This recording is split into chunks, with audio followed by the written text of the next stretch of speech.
Olá, tudo bem? Eu sou o professor Márcio, espero que todos estejam bem.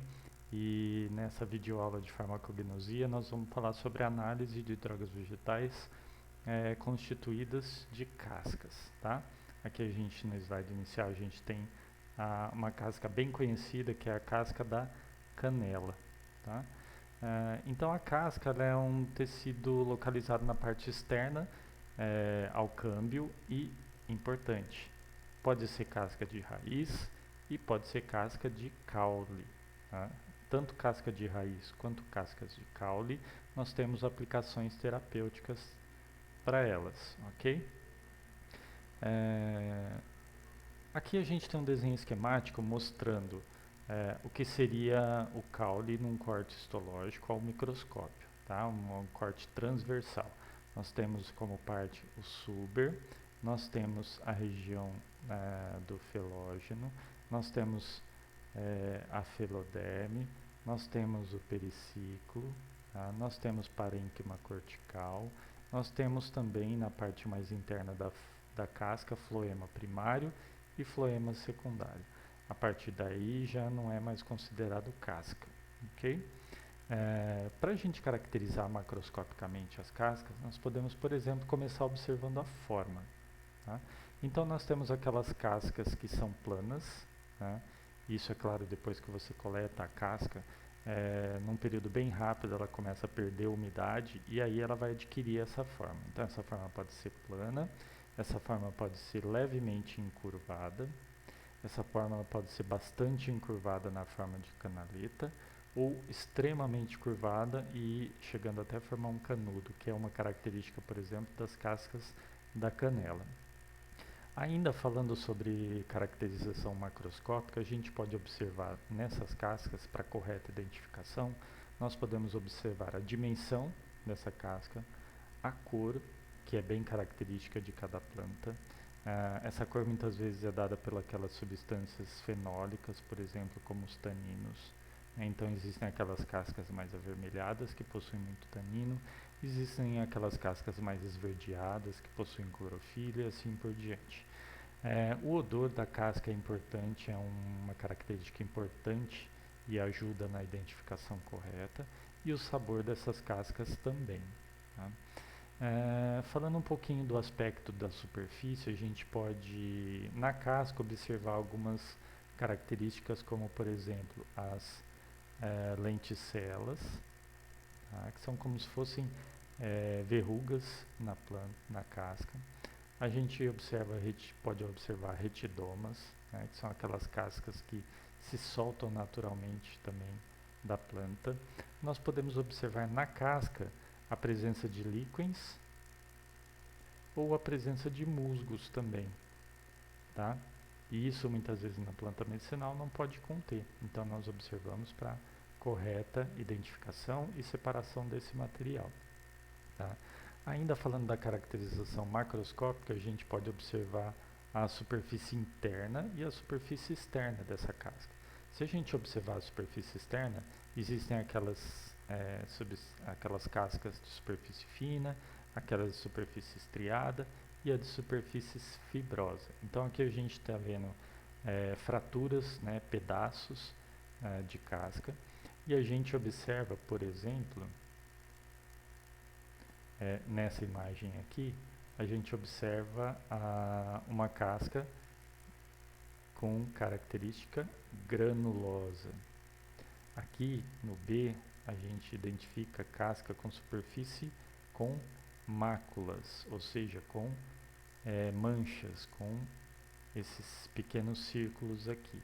E aqui, chamada de nítida, essa fratura aqui, esse pedaço de casca, é liso. Tá? Então, observar essas partes da casca ajuda na boa caracterização desse material. Aqui, outros dois fragmentos nós podemos observar aqui. Percebam aqui onde eu vou desenhar. Ó, nós temos uma região mais externa lisa e nós temos uma região mais interna fibrosa. Aqui nós temos uma casca com uma região mais externa granulosa e uma região mais interna fibrosa. e assim por diante. São características que vão nos dando mais certeza da identificação dessa planta. Agora, quando a gente parte para o aspecto microscópico, nós podemos observar nesse desenho aqui que nós temos cortes diferentes. Então, aqui no 1, nós temos identificado um corte transversal. Ele é transversal ao maior eixo dessa casca. No 2, a gente tem um corte longitudinal radial, né, no sentido do raio dessa casca. E aqui no 3 nós temos um corte no sentido tangencial ao raio dessa casca, ok? De acordo com o tipo de corte, nós vamos observar estruturas diferentes. Percebam aqui, ó, que nós temos um plano A, então aqui nós temos um plano A, que é a secção, o que a gente observaria na secção transversal, tá vendo? Essa seria a imagem que a gente observaria no microscópio se a gente considerar esse plano A aqui, tá? Toda essa parte, todo esse plano aqui, tá? E o plano B? O plano B seria que seria o corte longitudinal radial. Então, o que a gente observaria no plano B? Isso daqui, essa região aqui, esse plano aqui e este plano aqui. Percebam que nós estamos falando de 3 planos de observação. E no plano C, a gente observaria essas mesmas estruturas em posições diferentes, tá? Esse seria o plano C. Então, a observação de cada um desses planos ajuda a gente a identificar microscopicamente as cascas, tá? Vamos dar alguns exemplos agora de cascas importantes do ponto de vista terapêutico. A gente tem, por exemplo, a aroeira, né, que é a Esquinus terebentifolia, que apresenta ação cicatrizante, anti-inflamatória, antisséptica tópica e tem uso principalmente ginecológico, tá, como gel e óvulo para atividade anti-inflamatória. Então ela age muito bem em inflamação vaginal, leucorreia e assim por diante. Ela tem uma capacidade grande astringente e cicatrizante. Futuramente a gente vai estudar um pouquinho os componentes principais dessa casca, que são alguns taninos, tá? Outra casca importante do ponto de vista de atividade cicatrizante é o barbatimão, que é a Stryphnodendron astringens, tá? Essa espécie ela tem atividade antisséptica também por conter alguns taninos importantes. E por último, eu queria falar para vocês sobre a cáscara sagrada. A cáscara sagrada é uma casca muito utilizada para, por exemplo, como para constipação intestinal, tá?